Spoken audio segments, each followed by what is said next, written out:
Alrighty, here we go. We're Can, live. yeah, Podcast Tyler Neutron's Happy Family Happy Hour here with Israel. First time we've spoken, though we've been Facebook friends for a while. How long have we been friends on Facebook now? I'd have to go check, honestly. checking what? I said I'd have to go check, honestly, to see how long we've been friends on Facebook.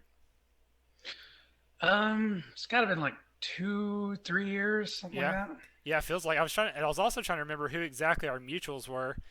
It looks like you're friends with Joey. Oh, yeah, Steven, Tris, and Jordan. I figured it was Jordan is probably who we met through. Right, like Jordan and Joey, they used to come by. Jordan, no, no, not Joey, but Jordan used to come by the place I used to live, where this pedophile rented out the house to younger people, and this chick moved Jeez. in there. She was one of my roommates Yeah. and threw like parties a lot, and that's how I met Jordan. Yeah. Wow. Yeah, I was about to say because I knew Joey from college. I don't think Joey and Jordan know each other, but that's funny that you know Joey Schrader as well. But yeah, no, Jordan. I've known him for several years. I just met him through Facebook as well, and he was just someone who was, I guess you could say, red pilled, quote unquote, just someone who was aware and stuff, and good to talk to. So and then we started to expand from there. So I guess that makes sense. I'm curious too, just and I'll say up front, our topic, our goal for here was to kind of jump into evolution. Yeah. But just before that, I'm curious, like, what is your like overarching perspective of me from my post over the years, like just some like general terms or general boxes that you put me into, like oh right wing, left wing, like conspiracy, like what kind of boxes would you try to put me into? I'm curious. I mean, it's probably not fair to because I hadn't really had like a deep discussion with you, but just as sort of like maybe first impressions, so interest, um, I would say generally based. Yeah, yeah. Um, Nice. yeah, generally, but I would also say sort of, I don't know, from my position that having not really dove into depth with you, but like maybe a diet woke. Interesting. I like that. I like that. Well, because I was gonna say too, like I feel like I've encountered you in the comment section more than just my wall, and part of the problem is because my wall is so saturated with like the thousands of random memers or whatever. But I have this impression that you're like a little bit more yeah, I mean like a little bit more conspiratorial, and Hmm. I know like especially with the COVID stuff, I've seen you going a lot harder on that than I have in the last year or so or two, and yeah, I do remember there's at least one other encounter where we kind of touched on evolution, but I don't remember how far we went into it. And there was another thing too.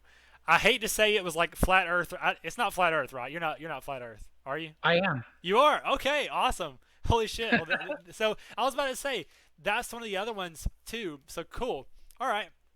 So that I like Yeah, that. because I So think you were posting something that was like pro Elon, and yeah, that's one of my triggers, man. that's But awesome. it's like, That's yeah, and awesome. I mean, that's like I did too. Like I totally dug him. I was like, wow, that's like the truly based billionaire. Yeah. But to me, that's like a diet woke layer. I love that. I love this word. Like this is a new concept. I can't say that I've ever heard the term diet woke, but I love it.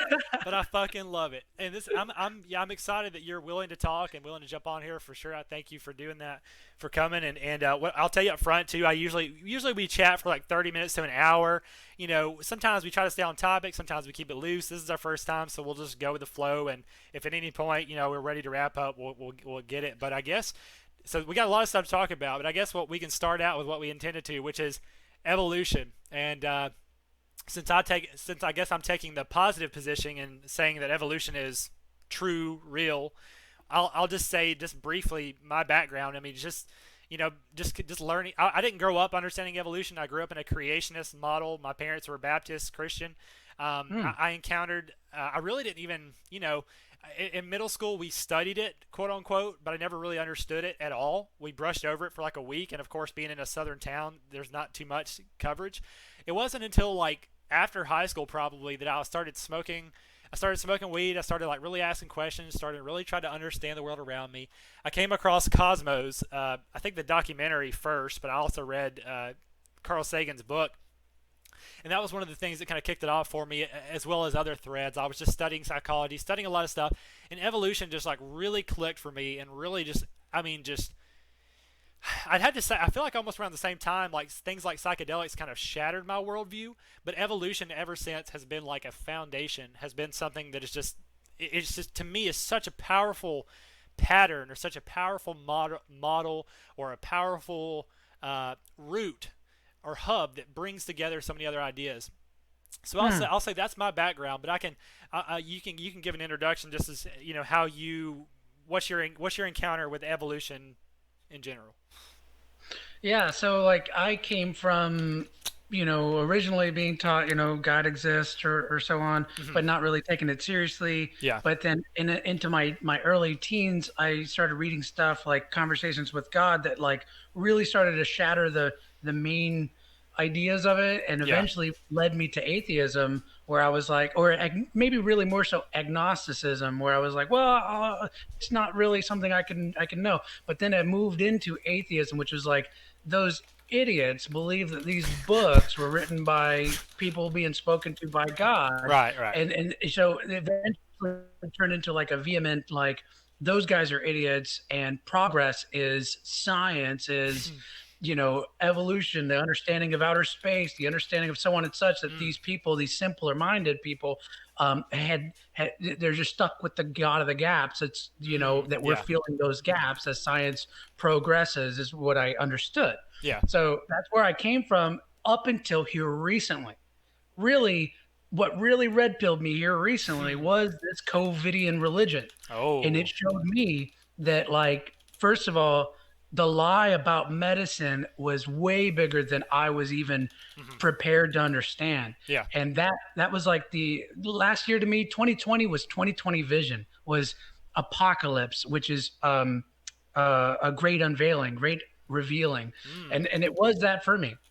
And so, Interesting. and then this January, had I probably come across the ideas of flat Earth before that, I wouldn't have been ready for it. Had I not gone through 2020 and the 2020 vision, I wouldn't have been ready for it. And I, of course, come by this stuff in the past and always said like, well, that's ridiculous. That's the conspiracy that like the CIA puts out to like make all conspiracy theorists look like idiots. That's what I thought. Yeah. Yeah. But having having been red pilled as hard as I was about the medical industry and the conspiracies within it, to come to find that, my stance that there's no such thing as viruses. It's not Mm. really, it's actually a misnomer. They Mm. are exosomes, and it's a natural process. It's not an invader. It's a natural process of the pleomorphic cycle, and that's a whole other topic. We can get into some other, Hmm. Yeah. if we want to stay on this evolution. But once I was sort of red pilled it that hard, when I came into flat Earth again, and I really saw it, and I really saw it for what it was, and I could understand, I could fathom the kind of lie that would potentially be. And so really before up until January, I couldn't have imagined evolution not being a thing. Mm. Like I just always thought, like, well, just like you said, like science is progress, and we understand where we came from, the Big Bang, and we came from pond scum, and pond scum Hmm. turned into some other more complicated shit, and then eventually we had fish and so on and such. To us, Yeah. that was my understanding up until that point. But once I realized that we live in a contained realm, whatever the hell we want to call it. I don't say that it's a dome because I can't I point you to the dome or anything like that. So I don't even begin to say that. But I know that because I breathe air pressure, I'm living in the containment because gas would need pressure. I mean, would need Oh, containment yeah, to you press said that. on. That's right. I remember you talking about that. Yeah. Right. Um, Interesting. So basically, the idea is like you were on board with evolution like fully for a while. You would say up until recently, and so Yeah. and you said Yeah. in its totality, like natural selection, artificial selection, sexual selection, like genetic mutation, like fully on board. And so you're saying now you're fully off board, like it now the whole thing is flipped on its head. Well, it's important to note that in coming to understanding about medicine or about the nature of our Earth and what people call the cosmos, or the nature of species, are lots of truths in mainstream understanding, the conventional scientific understanding, so to speak. They Yeah. call it scientific, but it's really not. It's pseudoscience. Hmm. But either way, there's a lot of truths within it. So and that's where it gets grounding. That's where it has some sort of foundation of footing to even start going into somewhere to where it be plausible, right? Like it's you can't see far, too far. You can't see France from a high enough vantage point from where I am in Indiana, right? So that's a place where you can say, like, yeah, we can all agree that, right? And then they make the then assumption that it's because there's a curve, right? Well, same thing with animals and such like this is like we know that there are genetic mutations or genetic modifications. Hmm. We endeavor genetic modifications, right? You probably know about the origin of the banana and how it looks nothing like it did before, where Yeah. it used to have bigger, more annoying seeds, or corn looked nothing like it did Yeah. before in the past and what it does now, and Yeah. so on and such. So there are lots of truths within there about the fact that obviously genetics is a thing. There are everybody agrees that there's DNA, and so there is a genetic code in all of our selves. So that's a truth. And so I don't get rid of the baby with the bathwater, right? Like we got to say, just because I say I don't believe in evolution doesn't mean I don't understand the fact that there are um, genes Yeah. and that we have correlation to even plants, genetically Yeah. So, and to oh, I'm sorry, you cut out to for a second. Yeah, go ahead. go ahead. Well, I was just gonna. It sounded like you dropped off, but I think your mic cut out for a second. But you're saying, yeah, there's we still have genetics, like we still have relations to plants, and there's plenty. It's not that it's just totally false. Like obviously, it's somewhere in the middle. So I guess like where I intend to go from here is to try to unpack that and say what's what. And I will say like I'm curious to get into the I'm curious to get into like the flat Earth and like COVID and medicine and viruses and how it all relates, and I'm sure it all ties together. But I'm curious, like, just so you said, okay, obviously genetics exists, and this is one thing I was curious. Like so I was going to ask you, and you already said it. So like, obviously we understand how DNA functions. We understand that all biological life, plants included, everything has DNA. So then the question is, do you believe obviously that DNA can mutate either by UV radiation, either by errors during copying, among other things? You believe that DNA can have mutations, right? Yes. Right. Okay. So we got that, and then the last step to it is then you believe of the methods of selection, like natural selection, artificial selection, sexual selection. You like believe in all of those still? We, You kind of cut out for a hey, second. we dropped off. I'm Yeah. reconnected now. I can hear Oh, you, but maybe it's an internet issue. you Yeah, I can. started a word that started with M, but what was that word? I'm sorry. I was just saying. So you accepted that obviously DNA exists in all biological forms. And then the next question is, do you believe that mutation exists by either UV radiation or errors during copying? Do you believe that mutation of DNA exists? Sure. Yeah, it could be intentional. It can be sort of incidental. Gotcha. And so then the third, the last thing is then, do you believe that the methods of selection exist, like natural selection, artificial selection, sexual selection?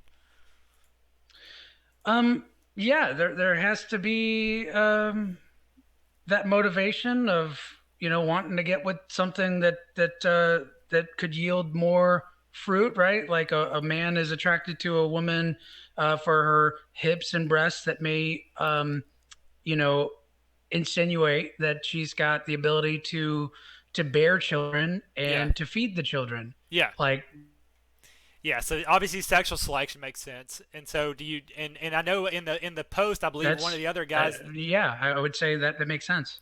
And so, and I was going to say, so yeah, obviously sexual selection is pretty straightforward. In the comments, I know the other gentleman who commented mentioned wolves or dogs, which is an example of artificial selection.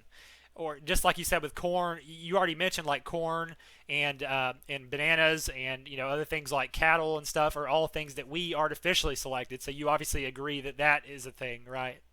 Yeah, absolutely. And it's it's subjective whether that's a good thing or a bad thing. Right. And to what extent, like, do I know that the benefit from the convenience of the modern banana versus perhaps the nutrients maybe missing from the previous version? I don't know that. So it's things like that that, like, and you look at dogs, right? There's some dogs that are bred into an unhealthy sort of way, right? Where Yeah. they have problems. You could look at like pugs and stuff like this, where they may have issues breathing and such, and ends up being oftentimes how they'll end up dying and such. So it's subjective whether this is a good thing or a bad thing, and but it's a thing, and I don't deny that thing. Yeah. But just because that is a thing doesn't mean everything else you want to tie to it exists, right? So you want to tie to that truth. Billions of years ago, we were pond scum. Well, that then is just a just so story that I just want to take because why? Yeah, so we'll break it. That's what I intend to do is to break it down and really see like you said. I don't want to just make a huge jump from one to the next, and so we'll see where we need to where the contention comes because so far we're on the same page. Like so far we're like, yep, DNA's there, mutations there, sexual selection, artificial selection. So now the big one, you know, natural selection, right? So obviously this idea of what's Yeah, an elementary case like camouflage, like you had a mutation in your DNA that allowed your that allowed the fur of the coat the coat of like a bear to be or an animal to blend into its environment so it's less likely to die, therefore more likely to pass on its genes, yada yada. So you also agree that natural selection is a mechanism, right, that exists. right. Right. Okay, so okay, cool. So I mean, yeah. So I was curious if we would get hung up on any of that. So that's cool. Like obviously, for the mainstay, like you're on board with the general idea of evolution. So now it transitions a little bit into the scope of evolution. Like you said, there's huge leaps. A lot of people like to once those things click, they like to say, oh, that just explains everything, and there's no more questions, right? So let's look at some of what are some of the key areas of evolution? To me, some of the key areas are the leap from monkey to man, and the leap from, like you said, from the pond scum, from non-organic chemistry to organic chemistry. So I guess we'll start with monkey to man first. So do you believe that humans are descended from apes?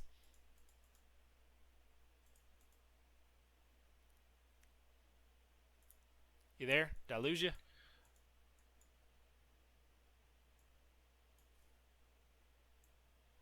No.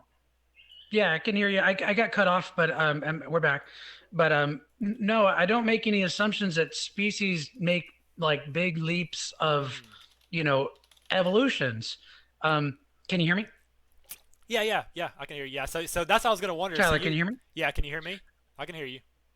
Well, yeah, yep. So, but the thing is if we step back and look at the fact that there's genetic code in anything, Hmm. well, we can identify that that's information, and and there's no evidence Hmm. that information spontaneously arrives ever. Mm. In every example of information ever, and by the way, information is not matter. Mm. It doesn't physically exist. So this is not something that even pertains to like, right? So the materialistic view of our realm. This is it's not even something that exists. It's tangible, but it's information that truly does exist, right? We know information exists. We live in the information age. Hmm. We've got books and newspapers and languages and computer software. What is the common? What is the Oh, you're kind of cutting out again, by the way. common source of all of those? Yeah. Is an author. Something wrote Mm. all of the information. Mm. You can hear me? Yeah, I could. Yeah, it cut out for a second, but I got most of everything you said. Yeah, basically, like it's information, and then there must be an author to the information, right?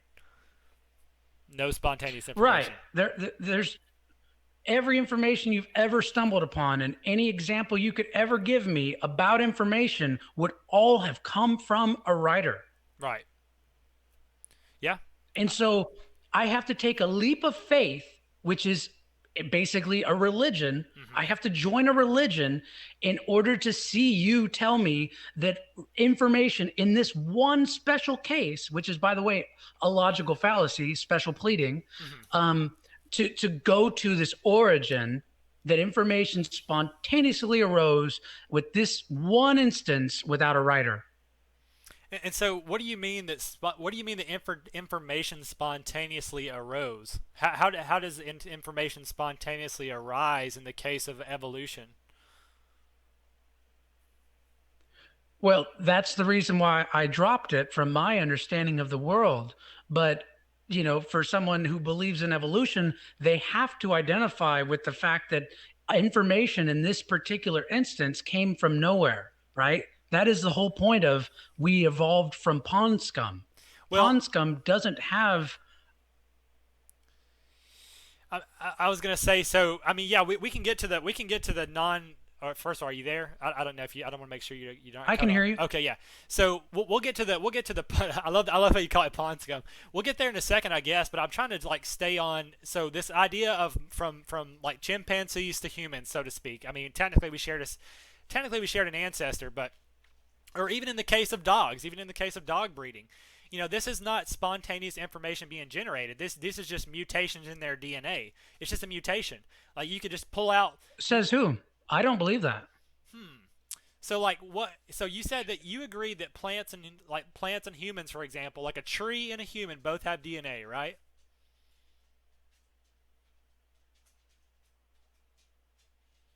Signal, huh? You there? I mean, I'm on fiber internet. I'm hard lined in, so I should be okay. Are you on your cell phone Oh, or oh, yeah, and you're on Wi-Fi as well? I'm on Wi-Fi. Or maybe I should have been just hardlined in, but We can pause if you want, and if you want to jump on a computer or somewhere with a hard line, or closer to the router or something, maybe because that yeah, it's just cutting out a little bit. okay. Um, yeah, let's pause. All right, I'll go ahead and stop it. And all right, we are back. So I think we were talking. We were set. You were okay. What were we saying? You were saying it's spontaneous information that should, in theory, is what's happening. Um, like for example, or going back to the question, monkey to man. Do you believe that humans came from apes? I guess that's back to where we were. I I don't. I don't. I don't. Yeah, I mean, I don't have any evidence to believe that, other than somebody saying it happened over a long period of time. You Right. weren't there. Well, Right. neither were you. You weren't there. Yeah. Yeah, I mean that's true. Like, and that's the tough thing about evolution is that it does, especially in the terms of natural selection, it happens over, such long amounts of time. And though there may be fossil evidence or, what, DNA evidence, even, it's still kind of tough in light of that. And we can go into that a little bit, but I guess like let's say, so I split off an example and I said, in the case of, like dog breeding, right? So we know that humans are responsible for the variety of dog breeds, the different colors, the different whatever it be, how tall they are, how small they are. So the idea, it is natural selection, or it's artificial selection because we are choosing. It's almost like sexual selection as well because we're choosing how we breed them together. But you were saying that like there's new information involved, therefore there must be an author. I was arguing that there's really no new information. It's just a mutation of the DNA. Really, it's just choosing, or it's selectively choosing the DNA of two different dogs to create offspring, right? Yeah, I mean, but what I was trying to say about information is that it had to have it had to have like arisen at some point, right? Like without somebody making that happen. So your example of artificially helping it happen doesn't really do much to explain it naturally coming to be at all in the Right. first place. Well, I guess the way I look at it is like, yes, there had to be some kind of like creative force, and to me, I prescribe that as like a to the Big Bang, right? Like that's where all the energy and the mass of the universe was created. Everything since then, what is the law of thermodynamics or something, like energy cannot be created, mass cannot be created or destroyed, only transformed. Like that's the Right, but doesn't that contradict what you just said? You just said that it was created by the Big Bang, but then you just yeah. cited the law of Well, thermodynamics well, that states that it cannot be created or destroyed. yeah. So that would be the limitations to the law of dynamic thermodynamics, is that it exists post Big Bang, or within this post Big Bang. Ever since the Big Bang, this theory has held true. But yeah, but that's the funny thing. It gets crazy for sure. Like in terms of physics, whenever you get on the cosmic scale, whenever you get on a microscopic scale, things get weird. But in terms of the macro universe, ever since the Big Bang, that law has held true to my knowledge. Right, but so basically, matter can't pre-exist before its existence and poof itself into existence, but in your understanding of the world, it does. Yeah, And yeah. that's what I'm saying is that leap of faith that you're making there is one I don't make. And that's why I cut it off and go, well, then something created it. I'm not going to say it's a name, or Allah or God or Mm, whatever, Veda, whatever the hell you want to call it. It's a something created it. yeah. So, but you agree that since the Big Bang, that law has held true. That the matter cannot be created or destroyed since the Big Bang. So much that we know, sure. Yeah, and so I agree with that. Like this is the scope of the law, and it's just. But as far as it's relevant to our lives, to me, it's like, oh, this is something consistent that I could build a mental construct. I could build a mental model, or you could build a whole field of science upon it. Anyway, that's kind of diverging a little bit. But I'll say, going back to this like monkey to man, because and I'll try to make a positive assertion that we can try to spin off of, which is that the theory being that um, and this is the so basically there are chimpanzees. So obviously we know that monkeys exist; they exist today. So the idea is that monkeys exist in jungles in Africa, but various factors, natural climate change among them, turned these jungles into savannas, into more sparse forests or even plains because of the heating and potential. I'm not a climatologist. I don't understand the climate perfectly or all this stuff, but I do understand this concept of a biome, or pieces of a biome can change due to weather, due to climate change. So the idea is that these jungles turn to savannas in some cases, and that the monkeys, the primates, the chimpanzees living in these jungles were forced to adapt. The ones who did not adapt, the ones who still tried to get fruit out of trees, ran out of food and died. But the ones who thought to try to get other sources of food, either they learned how to, the ones they didn't learn, but the ones who dared to try to run between, trees that in the past they could jump from tree branch to tree branch, but in a savanna, in this new environment, they were forced to, over time they had to make longer journeys from tree to tree, which speaks to potentially bipedalism, and or just their ability to walk more than climb. And obviously Mm-hmm. it's a gradual process, right? So this is just one case. Well, how did bipedalism come to be? How did their diet change? What made them start hunting versus eating fruit? What made them, so they were already social creatures to start with, but it's like, why did they start hunting? We've seen them use tools in nature. That's not a huge leap. We've seen them use tools, but then it's like, okay, well, how did they learn to use a spear? Or how did they learn to throw a rock and kill an animal? How did they learn to eat its meat? Monkeys eat other monkeys in the forest.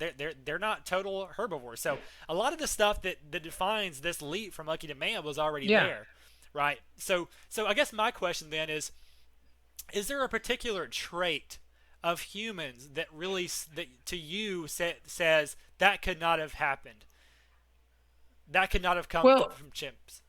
I want to say all that you just said, that's a nice little story, but it's just a story. Yeah. And in fact, if you go back to, some of these quote unquote evidences that you kind of lightly alluded to earlier about how we may have seen, uh, evidences, these in between animals in fossils that this is unfounded stuff. That this is Hmm. um, like you'll even find fraudulence in some of these examples, and in fact there's like popular movies that don't mention the fraudulence. They actually ride on I can't remember the name of this ape or primate, starts with an L, as a woman's as a female Oh name. yeah, yeah, yeah. I know you're talking about like the Eve almost like the first one that like Uh-huh. had certain sequences of human DNA. Yeah. Right.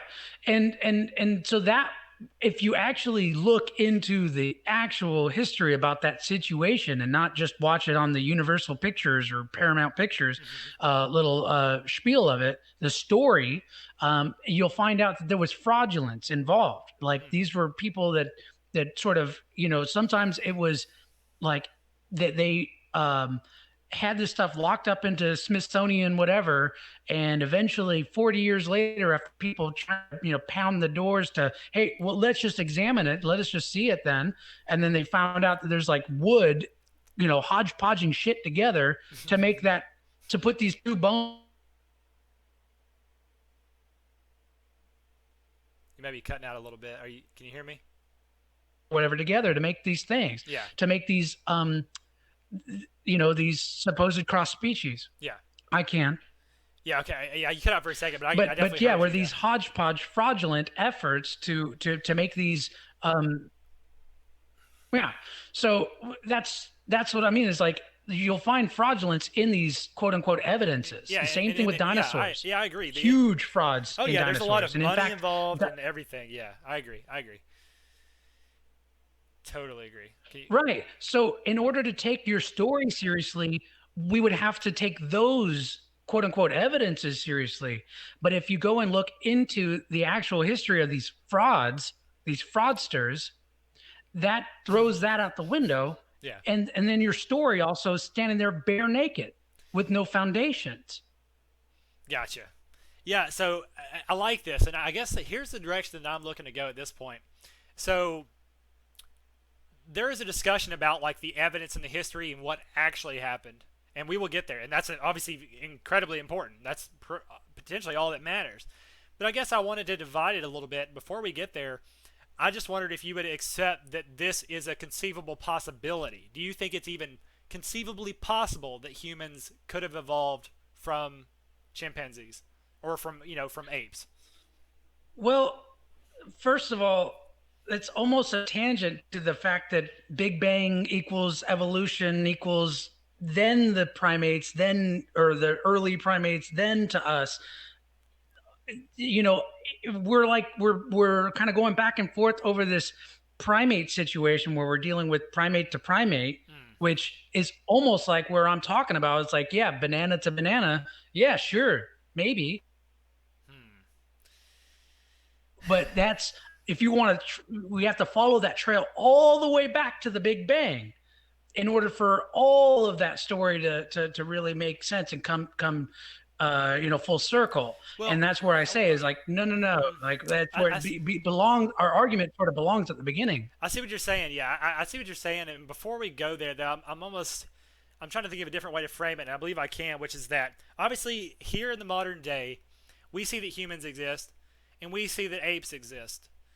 So regardless of what happened, knowing just what we know today, knowing what we know about DNA, knowing what you've accepted, what you acknowledge about the evolutionary process, do you see like from this day forward, like even if it took 50,000, 100,000 years, do you believe it's conceivably possible, given this understanding, that any species could change, that chimpanzees could become, could take that same path? Obviously, there's a lot of variables now with humans and stuff, but it's just like it's really just a thought experiment. It's really just saying, is this conceivably possible? Do you think?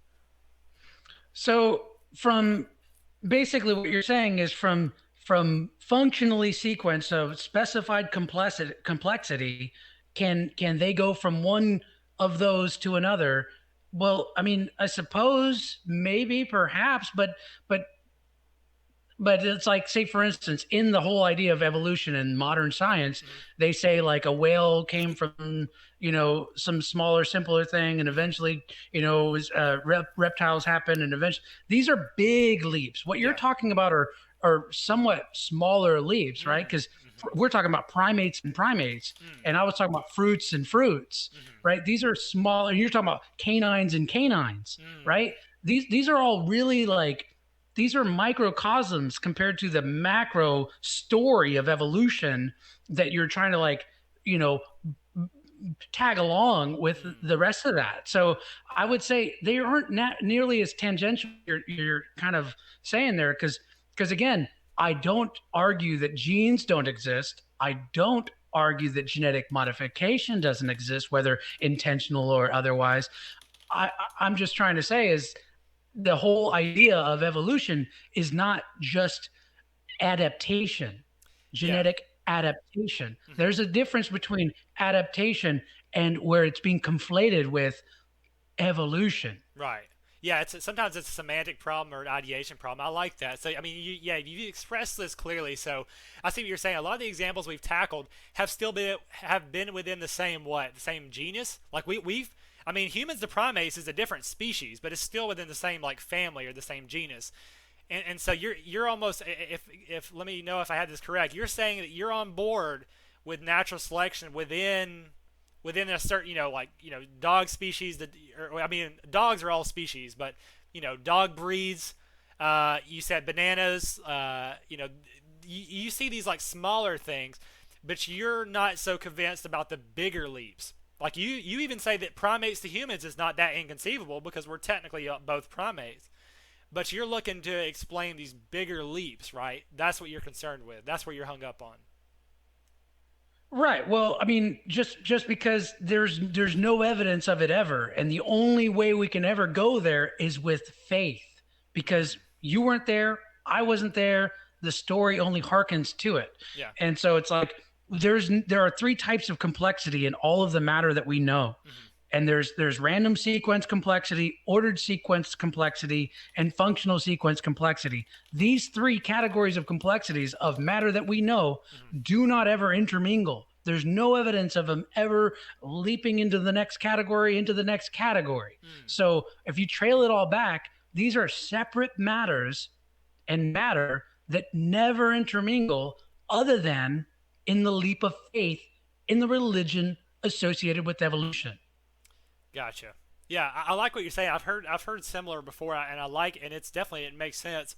I guess the way I would rebut is to say, so you've accepted that small changes can occur.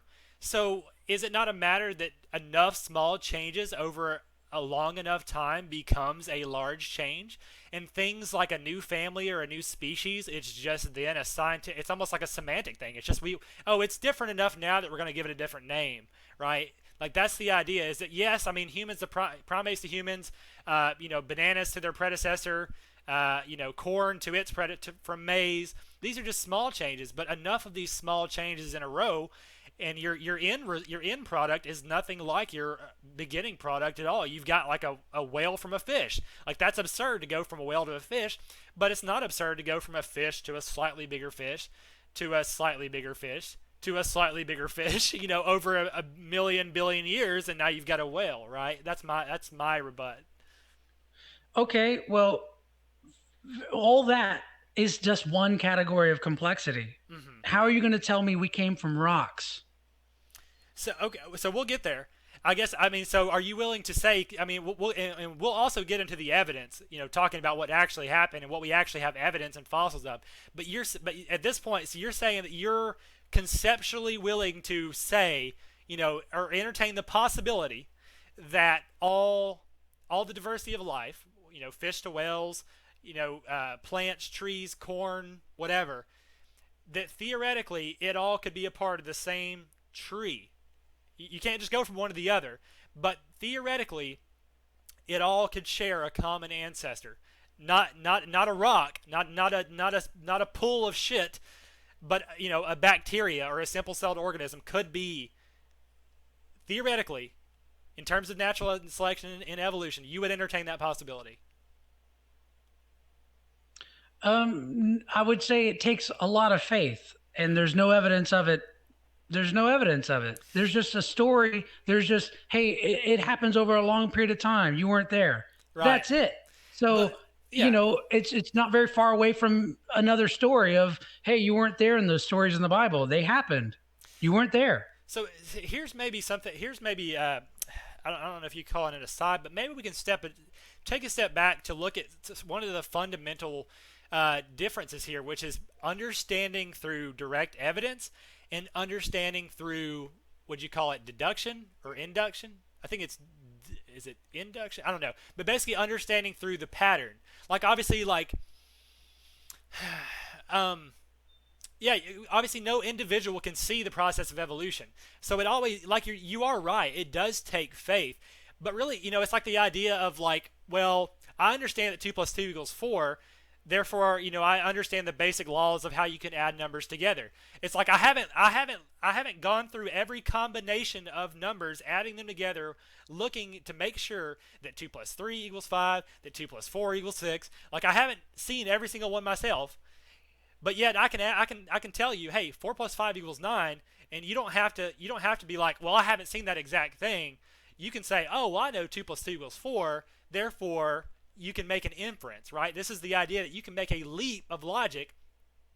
This is a small example, but you see what I'm saying. It's like understanding not through direct observation, but understanding through Logical inference. abstracting reason, or yeah, exactly. So you see that it seems like you're really contentious against that form of thinking altogether. You don't like to make any leaps at all if you can't see it directly. Is that?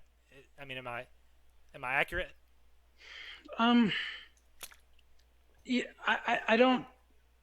Yeah, I mean, I would say, yeah, I would need a clear logical antecedent to what it is you're trying to say to be able to apply inference there and say that's sound. Yeah, so So maybe I need a better. I need like a. Let me think of a good example. And this is funny because like flat Earth is one of those things where it's like, well, I haven't seen it directly, but I would say, well, you can infer from, from logic. Okay, let me try to take a step back. This is an interesting conversation. I've never been pushed to go to this level. I really like this challenge. I guess I mean I kind of like the mathematical example, like this idea that if you know that 2 plus 2 equals 4, like if you can understand the basic tenets of math, or you can understand a law in mathematics, you can apply that law to other things in mathematics without having to have observed each particular example. I don't know. I don't know. Maybe this may not be a helpful approach at all. You tell me. But I feel you in mathematics. Yeah, we can do all that, but guess what? Mathematics is merely a language. okay, so here's an example in It's science. merely description. And you said something about, it's funny, people always make the comparison to gravity. I think your original post was about gravity, but like let's say that, like, this is a hypothetical. We'll take it whichever direction you feel. But if I walk out, if I have a ball in my hand right now, I drop it, it falls to the ground. If you have a ball in your hand right now, you drop it, it falls to the ground. Right? So and you would obviously admit that that happens. Like if you picked up something right now and dropped it, it would fall to the ground. Now we're not on a video call, but if I tell you, hey, I have a ball in my hand and I just dropped it and it fell to the ground, to you, does that register to you as like, oh yeah, obviously I could be lying, but like conceptually, it's like, oh, I understand that I drop objects to the ground. I don't have to see him drop the object to the ground to believe that it happened. It's like conceptually, I may need evidence to be 100% sure, but conceptually, I understand that it's possible and it's reasonable, right? Does that example help? I mean, yeah, but we could get into gravity and why things fall and all that jazz all day long. But that argument there is, yeah, it's tied in a whole heap load of baggage, Yeah, right? I don't want to bring more Because assumptions how in. did that ball get up? You lifted it up. Right, but how did that ball even get up? Right, it was sitting. Where was it before? It was down. Yeah, it's like You that got it up. potential energy or whatever. Right. So you just gave it that opportunity and you let it go and it went, but what did it do? It went back to what it was doing.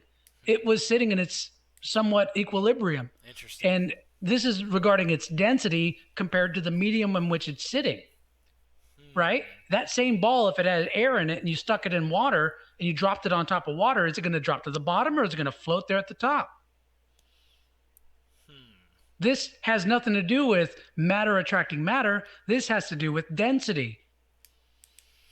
Yeah, I don't intend to go in a whole nother direction. I guess I was trying to use that as an example, and I guess we can go on because ultimately, I think this is almost devolving into like or not a semantic, but like the subjective problem, which is almost that like someone could claim that nothing is objective. They could claim that reality is all hallucination, that it's all subjective, that nothing is real unless I see it, that any inferential knowledge is not true, and that's not. I guess that's where I've probably made a comment in some of our threads before where it's basically like that's like schizophrenic territory. Like I'm not interested in that Yeah, discussion, right? Like if none of us are going there. yeah yeah That's if solipsism. That's nihilism. That's just solipsism denialism of everything that is. yeah That's ridiculous. And yeah and I certainly don't go there. okay I go wherever the hell the evidence that we have can take us, and I don't make any leaps of faith beyond that point.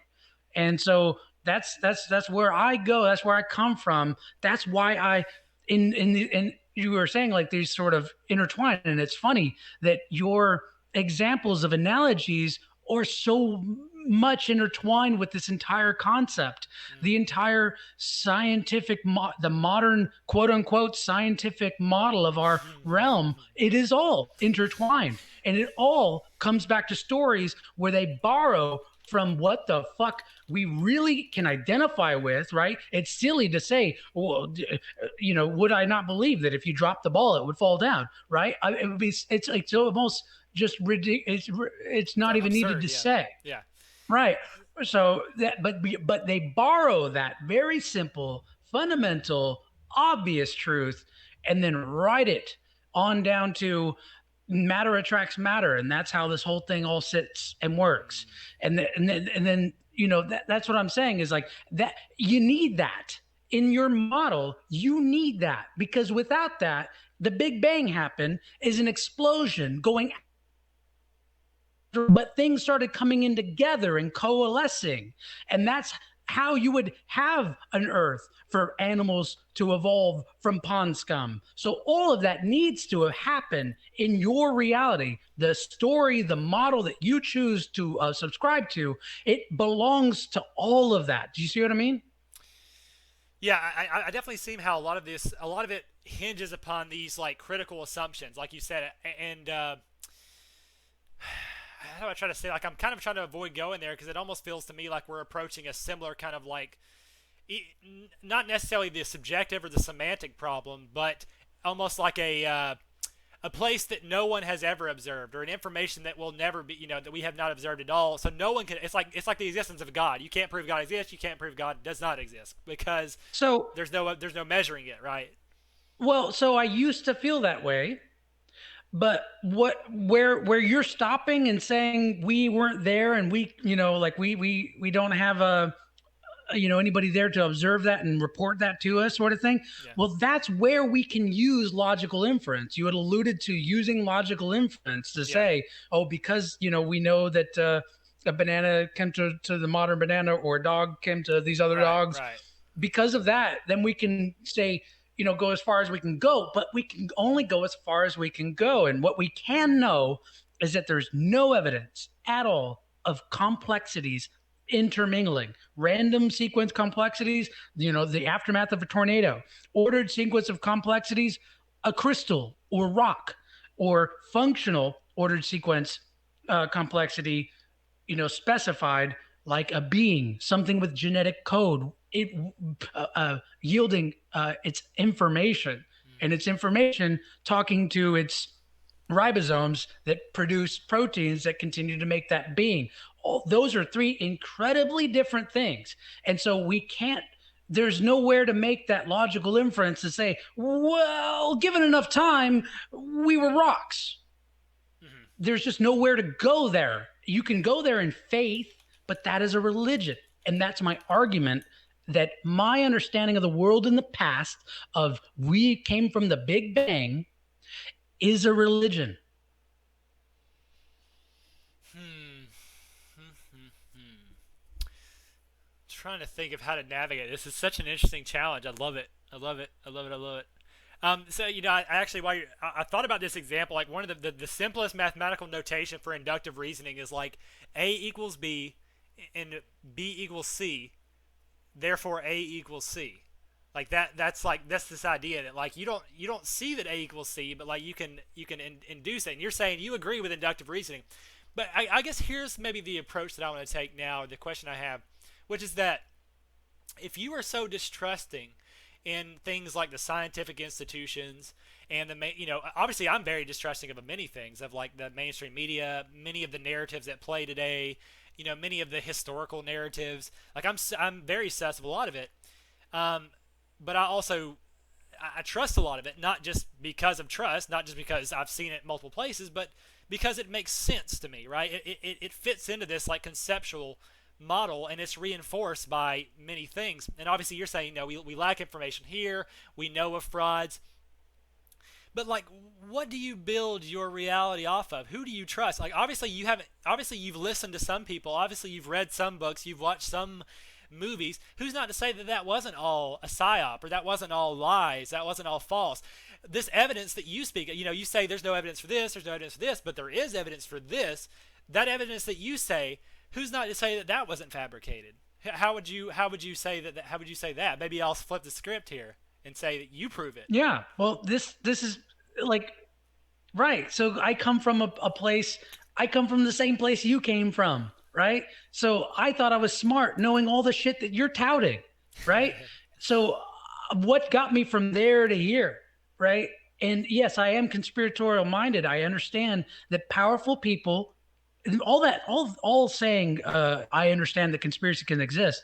All Right. that is saying is that I believe that people with opportunity might team up together to make sure they ensure their opportunity is successful. Right. So to say that they wouldn't do that, or they couldn't do that, or why would they do that, that's to misunderstand the nature of humans, right? That's it's just a lie, right? If I were in that position, if I were a lobbyist working for shit tons of money out there lobbying for my agencies, I mean against the agencies to restrict other competitors to get my business its benefits so I can go on another vacation, like it'd be hard. I mean, dude, I can't really speak for myself in that position, right? Like we're only a few circumstances away Yeah. from being different people, essentially, Yeah. right? If we imagine like, electricity's cut off today, you can't go to the grocery store and get food at all today, and this, that, and the other. In a matter of days, your personality may completely change. So I'm not trying to say like, I don't even know where I was going with there, but all that to say that that conspiracies are real. Yeah, that's what I was trying to say. Is like to deny that is to deny reality, the nature of humans. But you know, there the information that I dig, the information that I appreciate, is that which can be presented to me like and I could go get it myself, right? So the people who say we see too far compared to the Earth model of this globe of 3959 radius, right? 3,959 miles to the center of the globe, according to mainstream science. Hmm. Well, if that were the case, you can pull up the Earth calculator yourself and see at your standing height, how far would you be able to see until the curve drops and you cannot see? But if I can see further than that, then that defeats that example. That defeats that model. The model says it's this big, and I can see further than that, then that defeats the idea. So that's what I mean. Is like, that's not me taking that on faith. I can go get a P90 camera or a P1000 camera and do that test my damn self Hmm. over and over again, all over, and find out I'm seeing too far for their model to exist. So you see what I mean there? That's not me taking somebody else's idea on faith. I'm not going from one faith to another faith. I'm going from one faith to, bro, that thing doesn't work. I'm not going to try to sit here and tell you what the earth looks like because I've never seen it from afar, Hmm. right? So I'm not going to try to tell you, but I can tell you that globe shit doesn't work Hmm. for a few reasons. One, there's that, right? They say that the earth is moving and spinning, but If I can pull a drone up into the air or a helicopter up into the air and hold it there for half an hour and the ground below it doesn't move, then guess what's not happening? Yeah.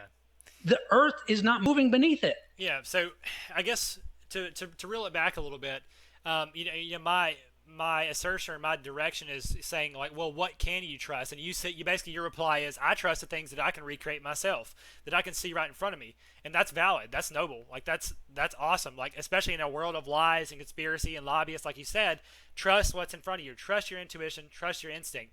So then let's say going to the flat Earth example. How do you like? Okay, well, rather I was gonna say there's this idea. Well, you could go into a spaceship and go up there and see it yourself, but then that contradicts itself. So what about? So you're making an assertion that the Earth is flat because you see it that way. Like whenever you go out, it looks flat. There, because I was gonna ask you. Well, you don't believe the assertions that it's a globe, but why do you then believe the assertion that it's one way? And you would probably say, well, it's because I can see it that way. It makes sense right in front of me. I can observe it to be flat. That's what makes sense. So then, what What do about? we use water for? Hmm? We when we're trying to make sure that things are level, we use a liquid. We use water Mm-hmm. because it finds naturally it's finding level. Yeah. And that is the basis of all elevation changes on Earth. Mm-hmm. So every elevation change, if you check out where your elevation is when you're in North Carolina versus when you're in Oklahoma, what is that based upon? Sea level. Level, as in the water, showing us what it does best, finding its level. There's nowhere, there's nothing to indicate that at some point, far beyond where you can see, it starts to curve. That's faith based. So, So, um, yeah. I was gonna say, so okay, let's take a different approach. So like let's run with the flat Earth example a little bit to illustrate this idea of evidence that you can recreate yourself versus ultimately having to trust some kind of source of information. Like let's assume that you can't trust any information you hear, that you need to be able to recreate all things yourself. Like I still feel like that's very noble, valid. So let's take the flat Earth example. So I mean, shit. Like, do you believe that the continents of the Earth are the like? Do you believe like a flat geographic map is accurate? Do you believe like South America, like Antarctica, Africa? Like, do you believe in the basic geography, or no? I've never gone out and seen it myself. So you I'm not just a cartographer. so you just don't speak to it. You just say you're just not confident that the world looks the way it looks. It could look completely different because you have never flown up and seen it yourself. Yeah, it could totally look differently than we think. It totally could, sure. But I mean, to an extent, like, is so long as, say, a pilot's flying at such and such miles per hour and that's being honestly reported, then we know that it's that far to get there. So we know that from the shoreline of this continent to the shoreline of the next one, is somewhat realistic. So So, you you know, trust the do you trust the pilot? Do you trust the cartographers? no, to an extent, I don't, because first of all, you can trace back a lot of air traffic control and the depictions that we see on the back seat of a plane when you're looking at your little icon moving from one place to the other, where you can see your distance traveled and all. That these are tied to NASA. Yeah. These are tied to organizations who have obviously lied to us, and so I don't. I wouldn't bank on it. I wouldn't bet on it. But because I think that there is a lot of investment. Space programs are an incredible jobs program. They make well more money than all of the entertainment industries combined. So they're very important jobs programs. There's a lot of money involved in that to hold that together. So yeah, I would say there's potentially conflict with the maps that we see in reality. Gotcha. I mean, I think it's one thing to say like there could be inaccuracies, and it's another thing to like deny it altogether. So like here's another one. So DNA. You've obviously never seen DNA, but you seem to believe that DNA exists. Well, right. That to me, like being a non, person who's working in science, who's dealing with these sorts of things, Yeah, I mean, I am taking that on a little bit on faith, but these are what I do take as far as an understanding on these different tests. Like, say for instance, quantum mechanics. I've never done any quantum tests myself, but anybody can go and find these tests have been done over and over again, like the double split experiment and stuff like this, to show that the observer changes reality and things like this. Like, these are well understood concepts that, say even Einstein came across and said that was spooky action at a Well, distance. well, Well, it's basically, yeah. there are. Mhm. Well, I was just gonna say, like, Go it's the ahead. same kind of thing. Like, you could trust the numerous people who have been to space, or the numerous people who have flown planes, or like the numerous people who have done this or that. But you don't seem to have enough. You don't seem to be willing to take.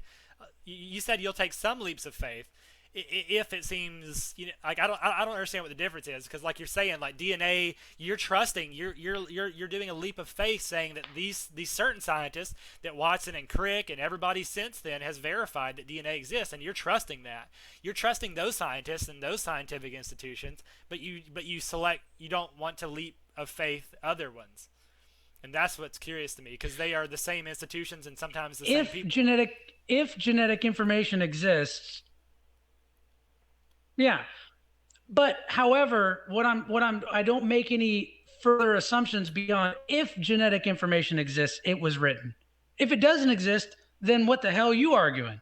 Right? So, if it exists, then it only goes so far, and it can only have been written by a writer. Well, So, I mean, and those if are it those doesn't are exist, then who gives a shit? Well, those are Then those are huge leaps, though. Like, the reason we've had to backtrack or not backtrack, but the reason we've had to break it down and build up from the scratch is because we can't have those conversations yet, because the conversation we're having is about what can you believe, what kind of leaps of faith are you willing to make. Like, and you're saying, like, I'm willing to believe things that I can't. I mean, well, on one hand, you seem to say I only believe what I can recreate, but then you're saying, oh, well, okay, there are some things that there are some leaps of faith that I will make. Right, like you even said before that you'll make these leaps of faith about, like, oh, primates to humans, like, conceivably that makes sense, like I could go with that. But then that, somewhere along the way it's kind of like, well, no, yeah, I'm not, so I feel where you're going there, but I will say this though: your example about trusting the people that have been up in space, that is in direct conflict with something that I can know, mhm. right? Like, there are I'm willing to throw out DNA altogether, right? It's like, Okay, I've never done it before. I've never tested it to look at it myself. So I'm willing to throw it out the window, and it doesn't even exist. That's right, totally fine. yeah, It yeah, doesn't bog me at all. I don't need it at all to hold my position at all. And it's not even me backing down. It's just saying, look, if this is conceded as such, it's not in conflict with anything that I understand. mm, But the idea that somebody's floating around in space does conflict. mm. Why does it conflict? Because there's no evidence that we've gone up. Um, there's no evidence that the Earth is round. There's no evidence that the Earth is moving. There's more evidence showing that things are moving around us, above I us. mean, there is, but you just don't believe it. You just don't believe that the videos and the satellites and yada yada yada, and that the spaceships, or that the programs, or NASA, or any of the people involved, No, it exists. but there has to be containment. All that would have to exist under a containment, which nobody that on your side of the fence would argue. Nobody would argue that Earth is contained on your side of the fence, but it would have to be if we're breathing air. See what I mean? Like, I can't go beyond the logical inference that I can make based on what we know. We know that the logical antecedent to gas pressure is something to press upon, because gas particles move in all directions freely without loss of energy. So that because I can rest upon that, I know we live within a containment. So then I can discount anybody who says they're going to Mars. Yeah. Yeah, it's tough. I mean, that seems to be the point of contention is about just observation. To me, it just seems it comes back to a subjective problem. It just comes back to, just yeah, what belief based upon what you can see, and just not wanting to make, just choosing not to make leaps of faith, or choosing not to trust certain people or institutions. I mean, that seems to be what it comes down. And like you said, there is this a case where it's like, well, DNA, like you don't really have the means to contradict them necessarily. Whereas space, like you have evidence to the contrary, which is why you're more like you said, you don't really care. Like, as far as you're concerned, like DNA doesn't exist because you can't prove it. But in the case of space, you'll stick to your guns because you're like, you know, well, your argument your argument about like the containment itself requires leaps of logic and inferential logic. Like this idea of gas pressure, the idea of the existence of gas at all, to me would seem to be a leap of faith. Like you're having to make leaps somewhere, but you're just choosing that like, No, oh, there's no leap of faith. You can test the gas pressure from where you're standing currently. It's usually like 14 psi. yeah, Okay, so this is not a leap of faith. That's something you can empirically test yourself. yeah, And as you go on up, the gas pressure will decline. I don't argue against that. That's something everybody can test. You can test it yourself. So to sit there and say that I'm taking that on faith is it, that's just telling an outright lie. yeah. I think I'm kind of exhausted of trying to trying to define where the leaps of faith should happen, what we can test ourselves and so forth. I guess if there's anything to be said, like there's a difference in a fundamental approach to reality. Basically, like, and like I said, it comes to how we accept things, or reasoning versus faith, testing on All I'm yourself. saying is let's be strict. Let's be really strict, especially in a world where powerful people could try to take advantage of you for their benefit. In a world where we live under that sort of control, which we do, I think anybody, even on your side of the fence, could argue that there are powerful people who take advantage of ignorant people all day long. Well, And so the kind of strictness that you're calling for is for every single person to spend like who knows how much money to observe all this stuff directly in front of them. You're basically saying you have no faith in humanity. Like you have very, very, very little faith, and that's, I mean, it's valid because a lot of things are lies and crooked. But I mean, like your faith is so low in humanity that you will only believe things that you do have done, or that you have either done yourself, or that you believe to be recreatable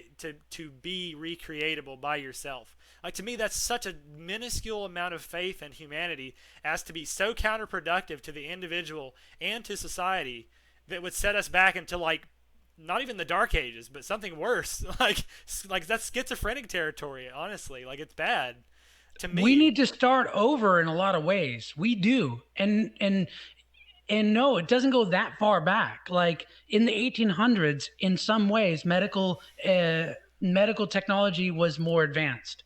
It was less expensive, but more advanced.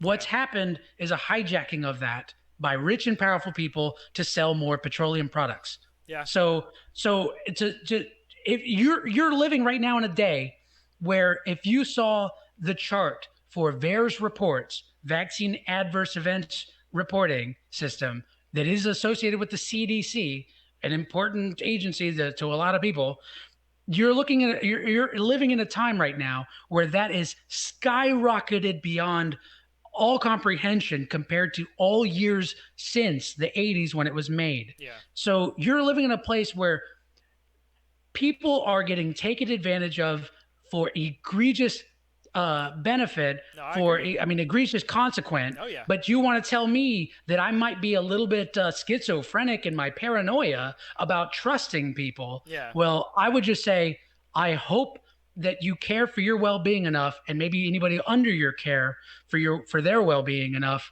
to take another look at it. Yeah. I mean, that's the thing is like, see, that's where we agree. Like, we agree about all this stuff. Like, we agree. Like, we understand all this stuff. We understand political corruption. We understand financial corruption, corporate corruption. We understand scientific corruption, narrative corruption, media corruption. Like, we agree on all this stuff, right? Like, we know that these forces are at play. And I don't fault you for wanting to be, like you said, be more strict. Just require more evidence. Don't just give all this faith to these institutions. That's your plea to me, is to say, we're both pretty conspiratorial, but you say diet woke. Like, you're saying be more skeptical. and that's valid. And I'm saying I would say be a little more faithful in some of these things. Like don't waste your time. Like to me, that's what it comes down to. It's like, hey, we both agree that there's big problems in the world. There's corruption. How can we best fight this? But if you're out here stuck on whether the Earth is round, then that's not going to be productive. Whereas me, I'm like, okay, well, let's not contend on these areas which are, I mean, theoretically, yes, we could contend there, but I feel like it's more productive to fight the Federal Reserve, to fight the Rothschilds, to fight the lobbyists. Like, I'm not concerned about whether the Earth is like, you see what I'm saying? Like, you're gonna be stuck on these like fundamental discussions while like people like me are out actually having discussions that are going to fix these problems and fix the scientific institution. That's the way I perceive it. Hmm. Okay. Well, first of all, as you know, it's been less than a year that I've even come to this idea. And every year before then, so 34 or 33 years before then, Yeah. Illuminati confirmed, uh, 33 years before then, I had been under the auspice of the same one that you're touting right now to me. Right. So this is newfound.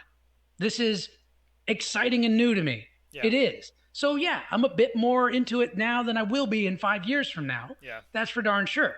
Because this is uprooting, right? And just a year ago, I was scared to have a child because, or maybe a little over a year now, Yeah. scared to have a child in the early part of 2000, 2020, because I didn't feel confident and competent to know what the hell was right. Well, what vaccines are good? Yeah. What health treatments are good? Am I being irresponsible for keeping them away from measles So you or just started polio over. shots? You just Fuck. basically yeah. So you just said let's Right. start over. Let's not let's and that's valid. You know that I don't know. I'm sure maybe you've had psychedelic experience probably, but it's a similar thing. It kind of tears you down to the fundamental level, and it kind of challenges you to build back your model of reality. And regardless of how we got there, you say like recently this happened for you. You decided to be a little bit more cautious about rebuilding your, and like I said, like there's validity in that. There's validity in not take. I'd rather people err on the side of skepticism in a lot of cases rather than to err on the side of just trusting all these institutions. I agree. That's why we share a lot of the same ideas because we're skeptical people, and that's what it is. It's funny. As different as our ideas may be, it's only a fine line about how skeptical we are and how much faith we're willing to give certain forces, for sure. Yeah. I think there is evidence to show that there's information being generated from mechanics within cells, and then given to ribosomes and so on and such. Like there's a whole reason why these quote unquote vaccines are actually gene therapies. That whole thing would only exist if that were even possible. Yeah. I mean, so I bet you if I did pry into it myself and get the mechanisms myself, I could find that myself. It's fine. I don't even need it. Like I said, I don't even need it to come where I'm gone down to, whittled down to, and I'm going to build up from here. Right. And I've got my new baby is coming in about a month, and I'm so happy that I've torn this shit down Hell yeah. so that I can build back from here so much better. And you won't hear me worried about the geology of our Earth Right. in 5 years from now. I'll be on to other shit, and in fact, I'll have more land, and I'll have a farm, and I'll have livestock, Hell and yeah. I'll have fucking gardens. I'll be self-sustainable. I'll be working on generating my own energy from the air from the world that we live in, straight up. Yeah. And I'm not paying bills to utility companies. I'll be worrying about that shit Yeah. and working with people locally because because don't you know I'm local? You know what I mean?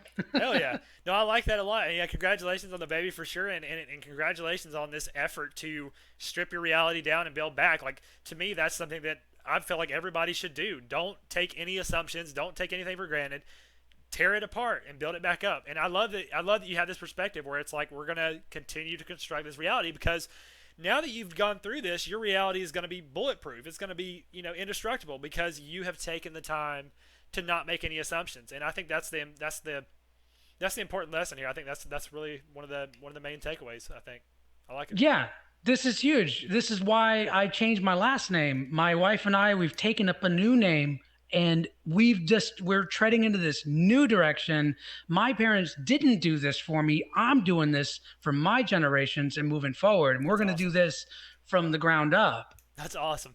I love it, man. I love it. It's such a it's it's not the end result that I thought this would go, but I'm happy. I'm happy with this kind of. I like it. I like this opportunity to. I knew this conversation would be an opportunity to step back because evolution is something that to me no one talks about it, which is a concern. It's like either a everybody just accepts it blindly, or b no one understands it at all, right? So I like being Yeah. able to at least have conversations and break it down to its bare bones and say, well, you're assuming that history is correct. You're assuming that no one lied. You're assuming that they're not getting paid, and I love that. And I think that's a big lesson, and it's something I've always valued. So I think honestly, I'm comfortable ending there. Honestly, I'm comfortable ending on that note for now until the next discussion topic comes up. Sure, man. Cool. Well, thanks again for coming, man. I'll probably stitch it together, edit it, and upload it, share it around. I think it'll get some likes just because it's a kind of a fun topic, but I'll let you know how it goes, and we'll talk to you next time, man. All right, man. Cool. Peace. See ya.